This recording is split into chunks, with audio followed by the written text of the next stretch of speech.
Assalamualaikum warahmatullahi wabarakatuh. Selamat malam Bapak Wahyu Purbo Santoso, SE, MM, CVRM, CPOD, selaku dosen pengajar mata kuliah Ekonomi Makro yang saya hormati, serta rekan-rekan mahasiswa yang saya banggakan. Perkenalkan, nama saya Reza Amanda, mahasiswa Universitas Cyber Asia, Program Studi Manajemen dengan NIM 250201010953. Pada kesempatan yang berbahagia ini, saya akan mempresentasikan sesi 16 tugas ujian akhir semester tentang hasil analisis mengenai perekonomian Indonesia per April 2021. Materi yang saya sampaikan merupakan kajian terhadap kondisi ekonomi Indonesia berdasarkan beberapa indikator makroekonomi utama, yaitu produk domestik bruto atau PDB, nilai tukar rupiah terhadap dolar Amerika Serikat, tingkat inflasi berdasarkan indeks harga konsumen atau IHK, serta berbagai kebijakan ekonomi yang diterapkannya pemerintah dan Bank Indonesia dalam menghadapi dampak pandemi COVID-19. Pemilihan periode April 2021 menjadi sangat penting karena pada saat itu Indonesia masih berada dalam masa pemulihan setelah mengalami tekanan ekonomi yang cukup berat akibat pandemi. Oleh karena itu, melalui presentasi ini kita dapat memahami bagaimana kondisi perekonomian nasional mulai menunjukkan tanda-tanda perbaikan, sekaligus mengetahui berbagai kebijakan yang diambil pemerintah dalam menjaga stabilitas ekonomi dan mempercepat proses pemulihan. Selanjutnya, saya akan menjelaskan isi presentasi ini secara bertahap pada setiap slide-nya. Pada slide pertama yaitu analisis perekonomian Indonesia per April 2021. Pada slide pertama ini ditampilkan gambaran umum mengenai topik utama yang akan dibahas, yaitu analisis perekonomian Indonesia per April 2021.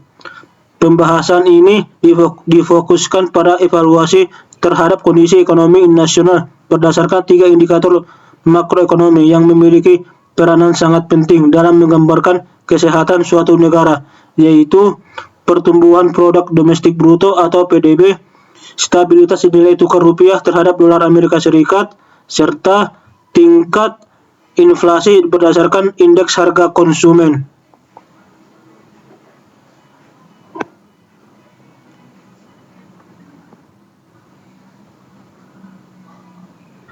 Ketiga, indikator tersebut dipilih karena saling berkaitan dalam menggambarkan kondisi perekonomian Indonesia secara menyeluruh. PDB menunjukkan tingkat pertumbuhan aktivitas ekonomi, nilai tukar rupiah mencerminkan stabilitas sektor moneter dan kepercayaan investor terhadap perekonomian nasional. Sedangkan inflasi menunjukkan tingkat kestabilan harga barang dan jasa yang secara langsung memengaruhi daya beli masyarakat. Pada slide ini juga ditampilkan beberapa data utama yang menjadi dasar analisis, yaitu 1. Pertumbuhan produk domestik bruto triwulan 1 tahun 2021 sebesar minus 0,74%, minus 0,74% secara year on year. 2. Nilai tukar rupiah berada pada kisaran 14.445 rupiah per dolar Amerika Serikat. Dan yang ketiga, tingkat inflasi indeks harga konsumen sebesar 1,42% secara year on year. Apabila kita melihat angka pertumbuhan PDB yang masih berada pada nilai negatif, hal tersebut menunjukkan bahwa Indonesia pada saat itu masih berada dalam fase kontraksi ekonomi akibat dampak pandemi COVID-19. Akan tetapi, apabila dibandingkan dengan periode sebelumnya, maka kondisi tersebut sebenarnya sudah menunjukkan perbaikan yang cukup signifikan. Oleh karena itu, data pada slide pertama ini menjadi landasan untuk memahami bagaimana proses pemulihan ekonomi Indonesia mulai berlangsung. Selain itu, stabilitas nilai tukar rupiah dan tingkat inflasi yang relatif rendah juga memberikan sinyal positif bahwa meskipun aktivitas ekonomi belum sepenuhnya pulih, kondisi moneter Indonesia masih dapat dikendalikan dengan baik melalui berbagai kebijakan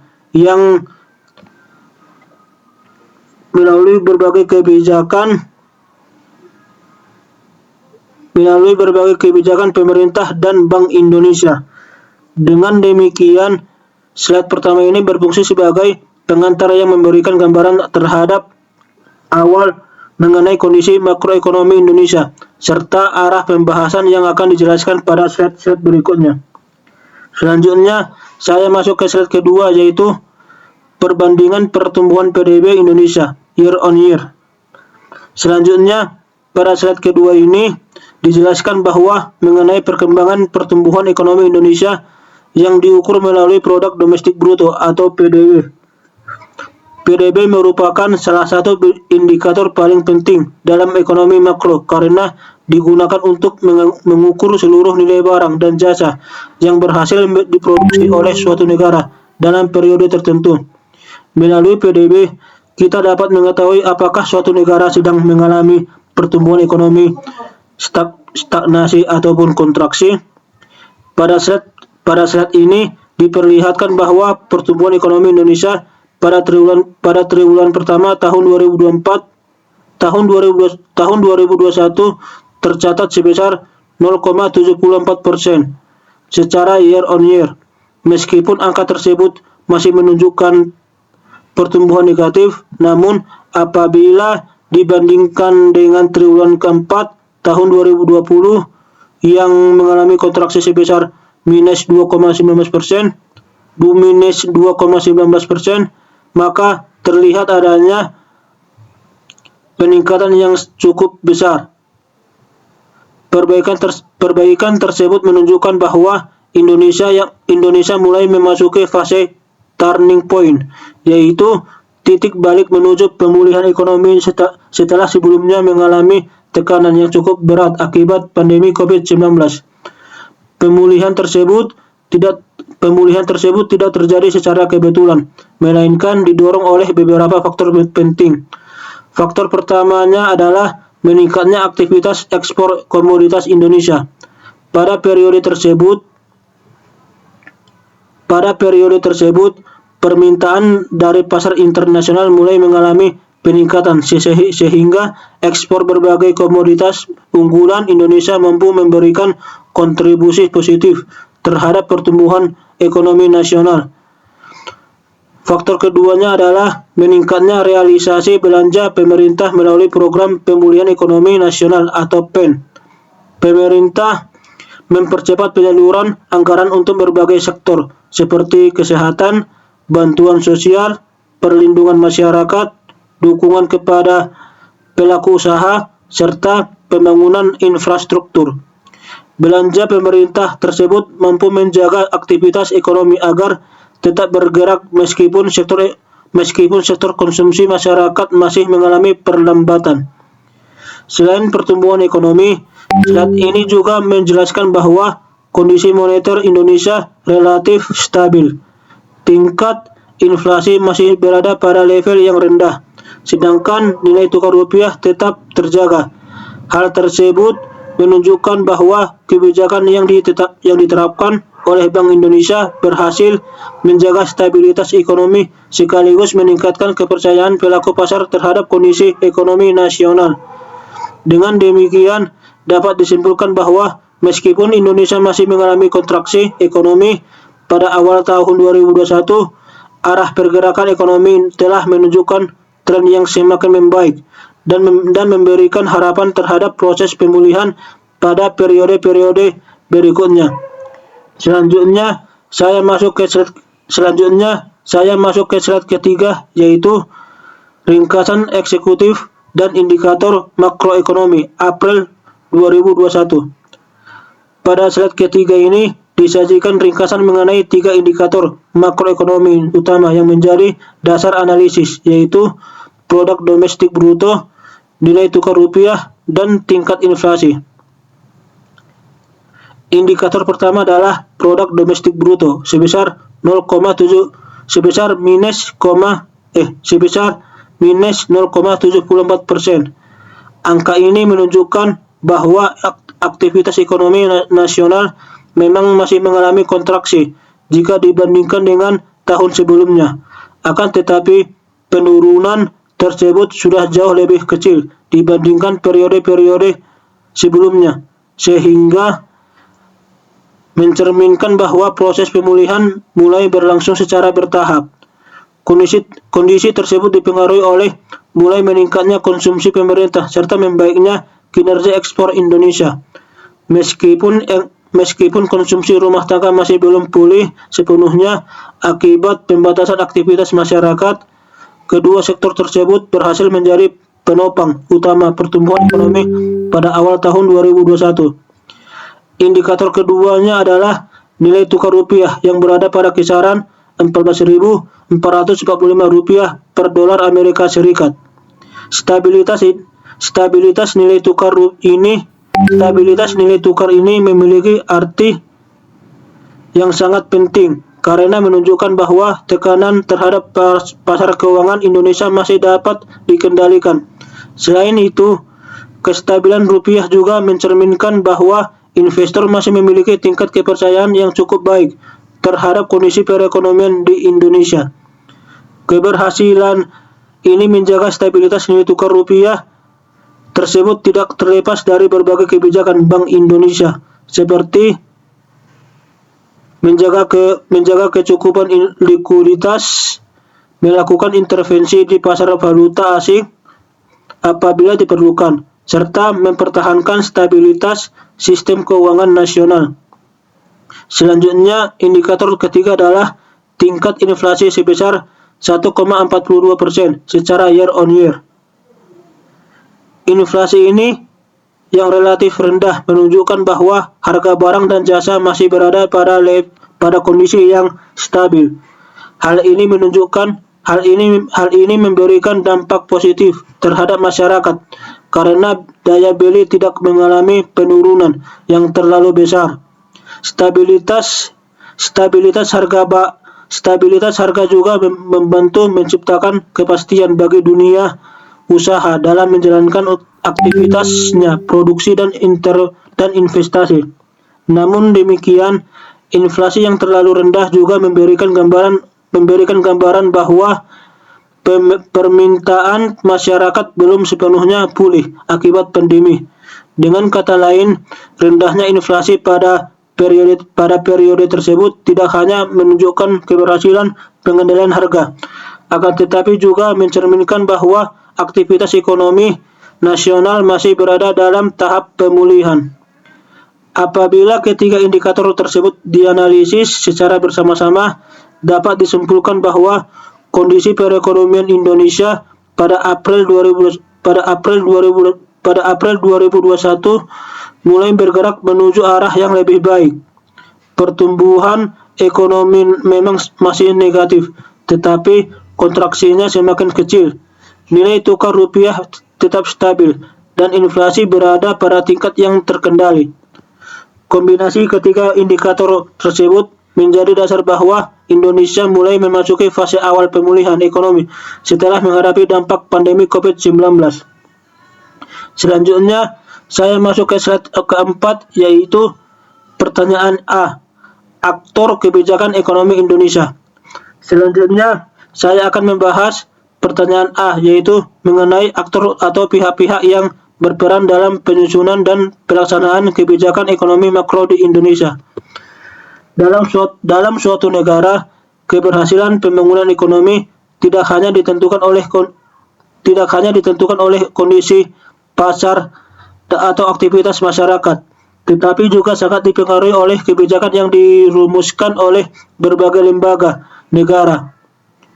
Setiap lembaga memiliki kewenangan, fungsi, dan tanggung jawab yang berbeda, namun seluruhnya memiliki tujuan yang sama, yaitu menjaga stabilitas ekonomi nasional, meningkatkan kesejahteraan masyarakat, serta menciptakan pertumbuhan ekonomi yang berkelanjutan. Oleh karena itu, kebijakan ekonomi tidak dapat dijalankan secara sendiri-sendiri. Diperlukan koordinasi yang baik antara pemerintah, otoritas moneter, lembaga pengawas sektor keuangan, hingga lembaga legislatif agar setiap kebijakan yang dapat saling mendukung dan memberikan dampak yang optimal bagi perekonomian. Pada masa pandemi COVID-19, koordinasi antar lembaga menjadi semakin penting karena pemerintah harus menghadapi berbagai tantangan secara bersamaan, seperti penurunan aktivitas ekonomi, meningkatnya angka pengangguran, menurunnya daya beli masyarakat, serta tingginya kebutuhan pembiayaan negara untuk sektor kesehatan dan perlindungan sosial. Oleh sebab itu, slide ini menjadi pengantar untuk memahami siapa saja pihak-pihak yang terlibat dalam pengambilan kebijakan ekonomi Indonesia, serta bagaimana masing-masing lembaga menjalankan perannya sesuai kewenangannya masing-masing. Selanjutnya, saya masuk ke slide kelima, yaitu pilar pengambil kebijakan ekonomi. Pada slide ini dijelaskan bahwa mengenai 3 lembaga utama yang memiliki perannya strategis dalam menjaga stabilitas ekonomi Indonesia, yaitu Kementerian Keuangan, Bank Indonesia, serta Otoritas Jasa Keuangan bersama lembaga penjamin simpanan. Yang pertama yaitu Kementerian Keuangan. Pada Kementerian Keuangan ini merupakan otoritas yang bertanggung jawab dalam menjalankan kebijakan fiskal. Kebijakan fiskal adalah kebijakan di mana pemerintah yang berkaitan dengan pengelolaan, penerimaan dan pengeluaran negara melalui anggaran pendapatan dan belanja negara atau APBN.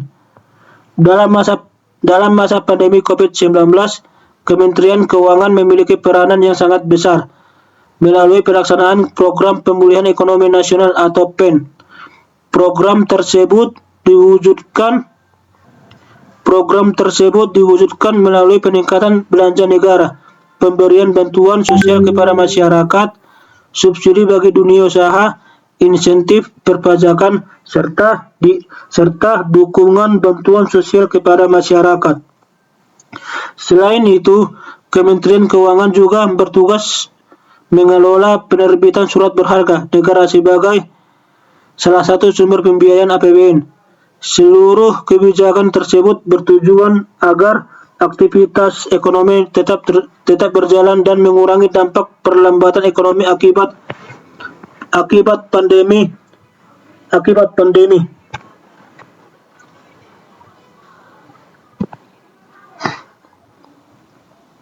Yang kedua ialah Bank Indonesia. Bank Indonesia merupakan bank sentral yang memiliki tugas utama menjaga stabilitas nilai rupiah. Dalam menjalankan tugas tersebut, Bank Indonesia mengendalikan inflasi melalui kebijakan moneter, menetapkan suku bunga acuan atau BI to 7-day reverse repo rate, menjaga stabilitas nilai tukar rupiah, serta memastikan sistem pembayaran nasional tetap berjalan secara aman dan efisien. Pada periode April 2021, Bank Indonesia menerapkan kebijakan moneter yang bersifat akomodatif dengan mempertahankan suku bunga pada tingkat yang relatif rendah. Kebijakan tersebut bertujuan untuk mendorong peningkatan ekonomi, peningkatan konsumsi masyarakat, memperluas penyaluran kredit oleh perbankan, serta meningkatkan investasi sehingga aktivitas ekonomi dapat kembali pulih atau tumbuh. Selain menjaga inflasi, Bank Indonesia juga melakukan berbagai langkah stabilisasi di pasar valuta asing, sehingga nilai tukar rupiah tetap berada pada kondisi yang relatif stabil.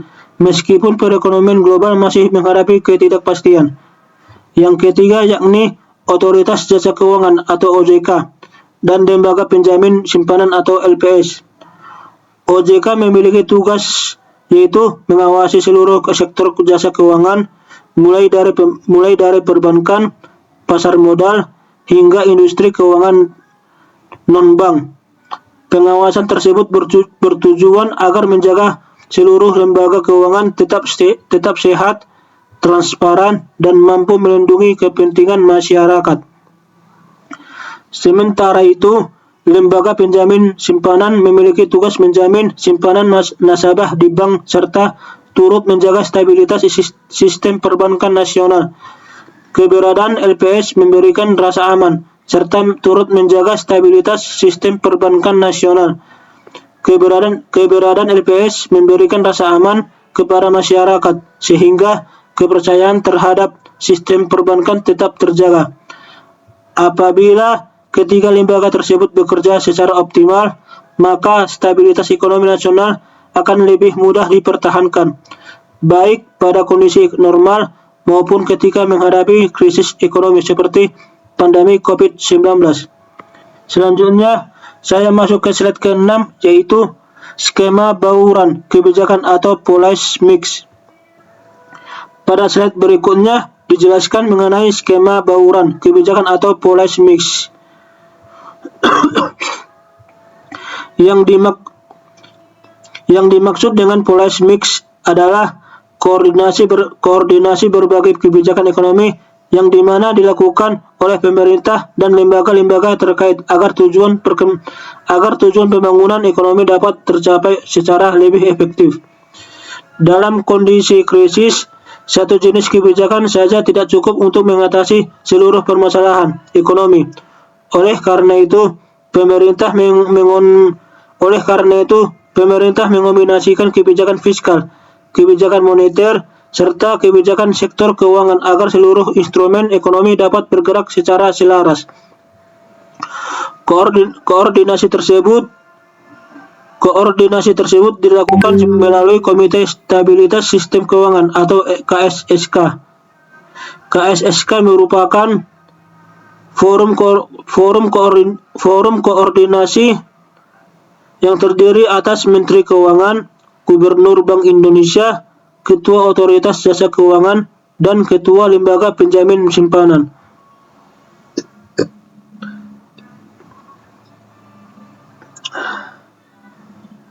Keempat lembaga tersebut secara bersama-sama melakukan identifikasi terhadap berbagai risiko ekonomi, menyusun langkah mitigasi, serta memastikan stabilitas sistem keuangan tetap terjaga. Selain KSSK, terdapat pula Kementerian PPN atau Bappenas yang memiliki tanggung jawab untuk menyusun arah pembangunan nasional dalam jangka pendek, menengah, maupun panjang, sehingga kebijakan ekonomi yang diterapkan memiliki sasaran yang jelas. Selanjutnya, terdapat juga Dewan Perwakilan Rakyat Republik Indonesia yang menjalankan fungsi untuk pengawasan terhadap pelaksanaan kebijakan pemerintah DPR, memberikan persetujuan terhadap APBN, serta berbagai regulasi yang menjadi dasar hukum pelaksanaan kebijakan ekonomi selama masa pandemi. Pada bagian bawah slide juga dijelaskan bagaimana kebijakan fiskal dan kebijakan moneter saling mendukung. Dari sisi fiskal, pemerintah meningkatkan belanja negara melalui program pemulihan ekonomi nasional, memberikan berbagai insentif perpajakan, bantuan sosial, subsidi, serta dukungan bagi pelaku usaha. Sementara itu, dari sisi moneter, Bank Indonesia mempertahankan suku bunga pada tingkat yang relatif rendah, serta melakukan quantitative easing atau penambahan likuiditas di sistem keuangan. Kombinasi kedua kebijakan tersebut bertujuan agar meningkatkan aktivitas ekonomi, mempercepat pemulihan sektor real, menjaga stabilitas menjaga stabilitas sektor keuangan, serta mendorong pertumbuhan ekonomi nasional secara berkelanjutan. Dengan demikian, slide ini menunjukkan bahwa keberhasilan pemulihan ekonomi Indonesia merupakan hasil sinergi berbagai kebijakan yang saling melengkapi, bukan hanya berasal dari satu lembaga saja. Selanjutnya, saya masuk ke slide ke-7, yaitu pertanyaan B. Mekanisme pengaruh nilai tukar rupiah dan inflasi terhadap produk domestik bruto. Selanjutnya, kita memasuki pembahasan mengenai pertanyaan B, yaitu bagaimana perubahan nilai tukar rupiah dan tingkat inflasi dapat memengaruhi produk domestik bruto Indonesia. Hubungan antara ketiga indikator tersebut merupakan salah satu konsep yang sangat penting dalam aktivitas ekonomi secara keseluruhan. Pada slide ini dijelaskan bahwa perubahan nilai tukar rupiah akan memengaruhi biaya impor serta daya saing ekspor Indonesia. Apabila nilai tukar rupiah melemah terhadap dolar Amerika Serikat, maka harga barang impor menjadi lebih mahal. Kondisi tersebut dapat meningkatkan biaya produksi perusahaan yang masih bergantung pada bahan baku impor. Namun di sisi lain, pelemahan rupiah juga dapat meningkatkan daya saing produk ekspor Indonesia. Sebaliknya, apabila produk Indonesia menjadi relatif lebih murah di pasar internasional. Sebaliknya, apabila rupiah menguat, maka biaya impor akan menjadi lebih murah, sehingga biaya produksi dapat menurun. Akan tetapi, kondisi tersebut juga dapat menyebabkan harga produk ekspor Indonesia menjadi lebih mahal, sehingga daya saing ekspor berpotensi menurun. Selain nilai tukar, tingkat inflasi juga memiliki pengaruh yang sangat besar terhadap pertumbuhan ekonomi. Inflasi akan memengaruhi daya beli masyarakat. Ketika inflasi terlalu tinggi, harga barang meningkat sehingga kemampuan masyarakat dalam melakukan konsumsi menjadi berkurang. Sebaliknya, inflasi yang rendah dan terkendali akan membantu menjaga daya beli masyarakat sehingga konsumsi rumah tangga tetap dapat berlangsung secara stabil. Karena konsumsi rumah tangga merupakan komponen terbesar dalam pembentukan produk domestik bruto Indonesia, maka perubahan tingkat inflasi akan memberikan dampak langsung terhadap pertumbuhan ekonomi nasional di Indonesia. Oleh sebab itu, pemerintah dan Bank Indonesia selalu berupaya menjaga agar inflasi tetap berada pada tingkat yang stabil, sehingga aktivitas ekonomi dapat berjalan secara sehat dan berkelanjutan. Selanjutnya, saya masuk ke slide ke-8, yaitu dampak perubahan nilai tukar rupiah terhadap produk domestik bruto atau PDB. Pada slide ini dibahas lebih rinci mengenai bagaimana perubahan nilai tukar rupiah dapat memengaruhi pertumbuhan ekonomi Indonesia yang diukur melalui produk domestik bruto atau PDB. Nilai tukar rupiah merupakan salah satu indikator penting dalam ekonomi makro karena mencerminkan kekuatan mata uang suatu negara terhadap mata uang negara lain. Stabilitas nilai tukar tidak hanya memengaruhi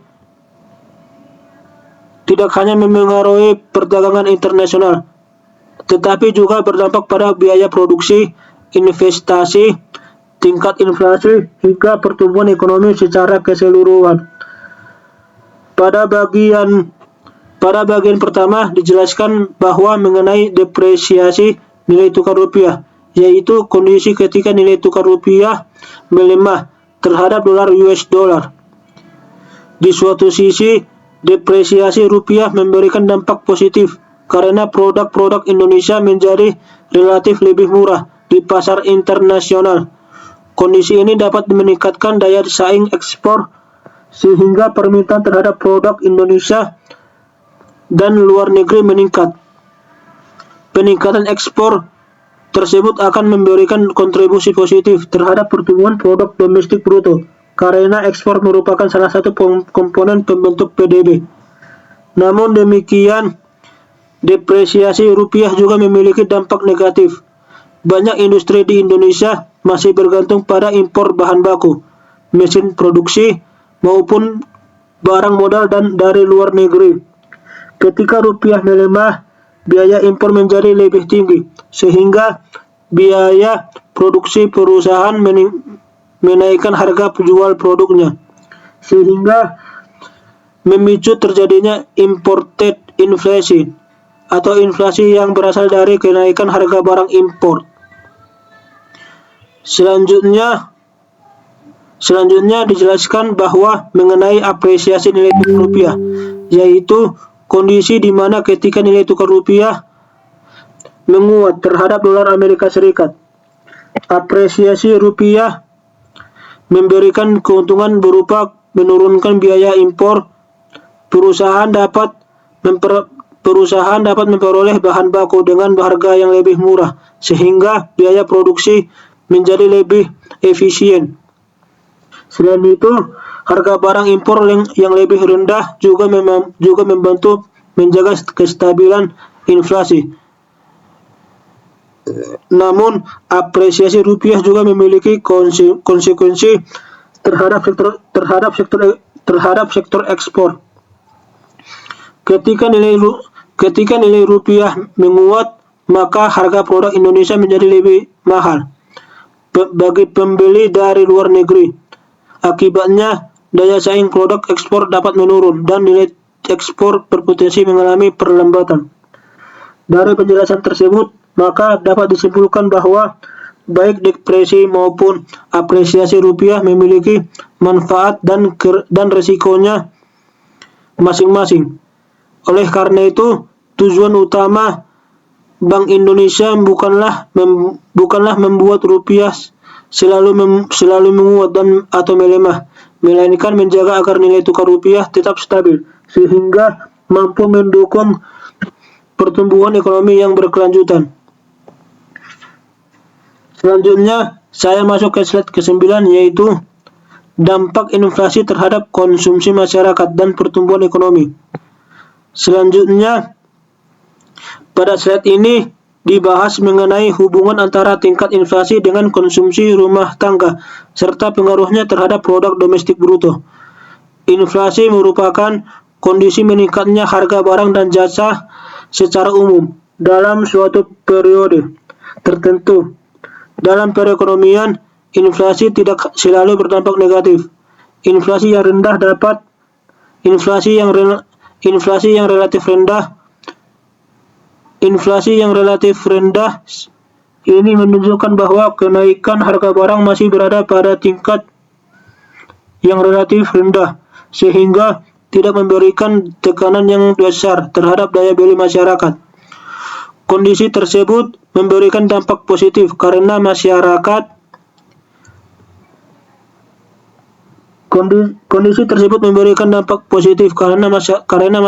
masih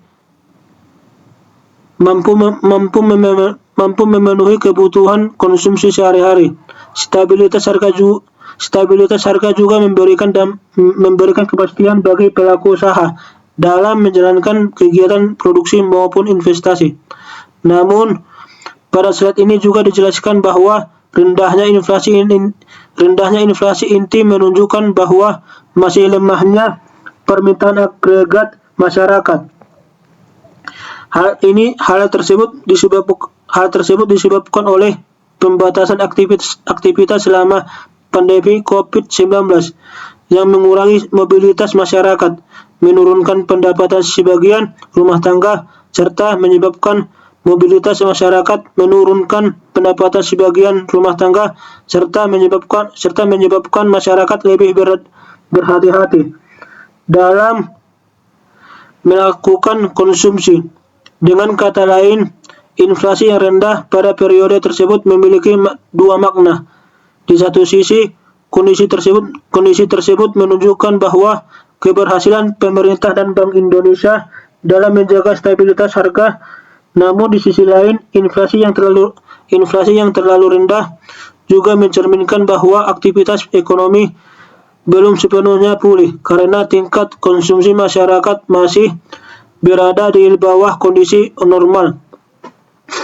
Oleh sebab itu, pemerintah terus mendorong berbagai program pemulihan ekonomi agar daya beli masyarakat meningkat, sehingga konsumsi rumah tangga kembali menjadi motor utama pertumbuhan ekonomi Indonesia. Selanjutnya, saya masuk ke slide ke-10, yaitu pertanyaan C. Evaluasi kondisi makroekonomi Indonesia tahun 2021. Pada slide berikutnya dilakukan evaluasi terhadap kondisi makroekonomi Indonesia sepanjang tahun 2021. Data pada slide menunjukkan bahwa pada tahun 2020 Indonesia mengalami kondisi ekonomi sebesar minus 2,07% akibat pandemi COVID-19. Penurunan tersebut merupakan salah satu kontraksi terdalam yang pernah dialami Indonesia dalam beberapa dekade terakhir. Namun, memasuki triwulan pertama tahun 2021, kondisi mulai mengalami perbaikan. Meskipun pertumbuhan ekonomi masih berada pada angka minus 0,74%, kontraksi tersebut jauh lebih kecil dibandingkan periode sebelumnya. Kondisi ini menunjukkan bahwa berbagai kebijakan yang diterapkan pemerintah mulai memberikan hasil yang positif. Selanjutnya, pada akhir tahun 2021, Indonesia berhasil mencatatkan pertumbuhan ekonomi sebesar 3,69%.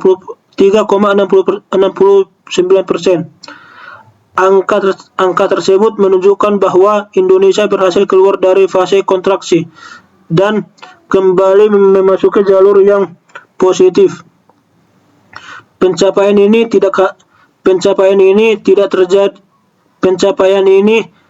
terjadi secara instan, melainkan merupakan hasil dari berbagai kebijakan yang dilakukan secara konsisten oleh pemerintah dan Bank Indonesia.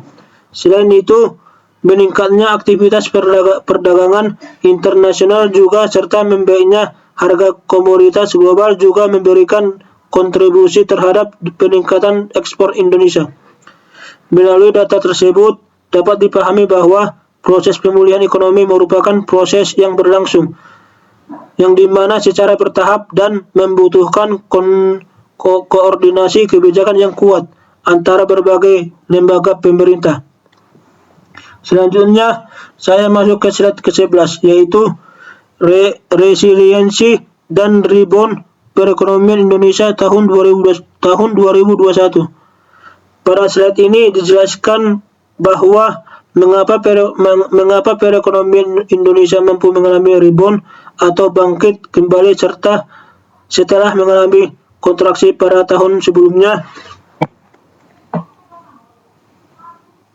Keberhasilan tersebut didorong oleh beberapa faktor utama.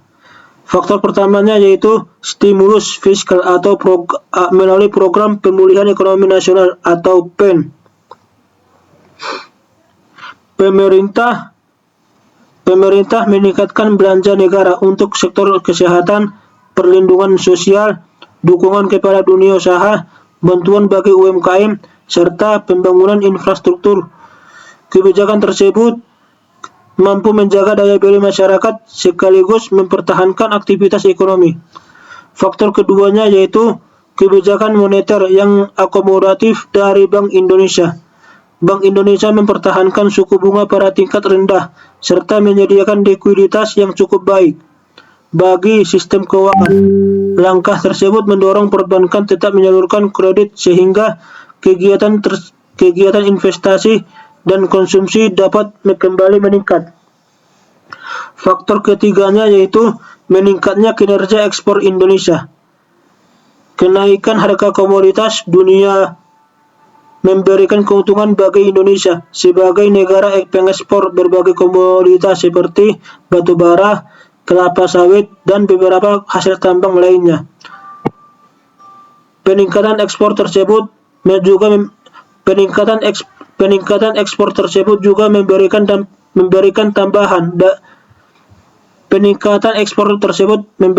tambahan devisa serta mendorong pertumbuhan ekonomi nasional di Indonesia.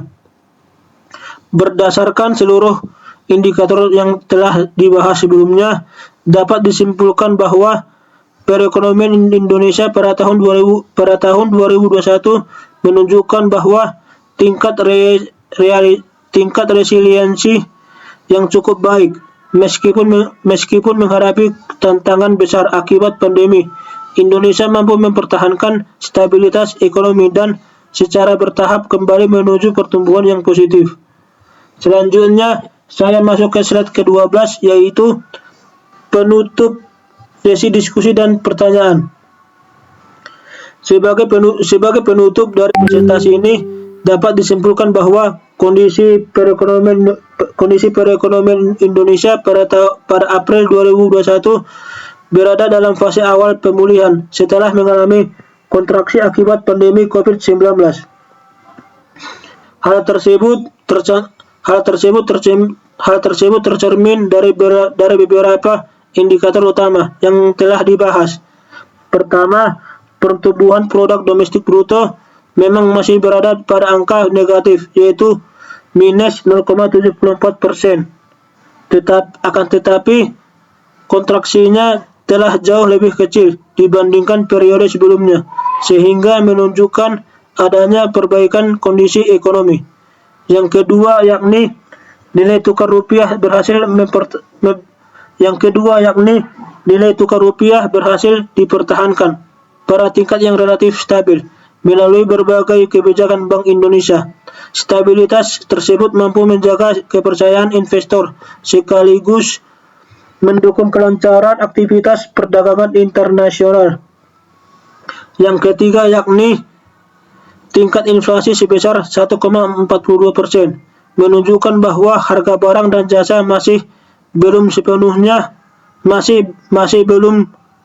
terkendali, sehingga daya beli masyarakat tetap dapat dipertahankan meskipun aktivitas ekonomi belum sepenuhnya kembali normal. Selanjutnya keberhasilan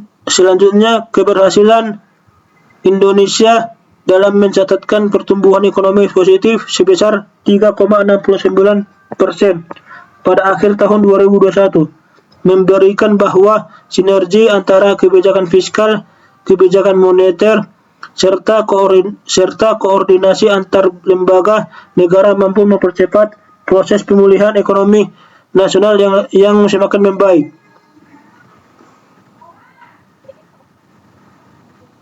Demikianlah presentasi yang dapat saya sampaikan mengenai analisis perekonomian Indonesia per April 2021. Semoga pemaparan ini dapat memberikan pemahaman yang lebih komprehensif mengenai kondisi makroekonomi di Indonesia, hubungan antar indikator ekonomi, serta pentingnya sinergi kebijakan fiskal dan moneter dalam menjaga stabilitas serta mendorong pertumbuhan ekonomi nasional di Indonesia. Mohon maaf jika terdapat kesalahan dalam penyampaian saya ini. Terima kasih atas perhatian dari Bapak dosen dan rekan-rekan sekalian. Wassalamualaikum warahmatullahi wabarakatuh.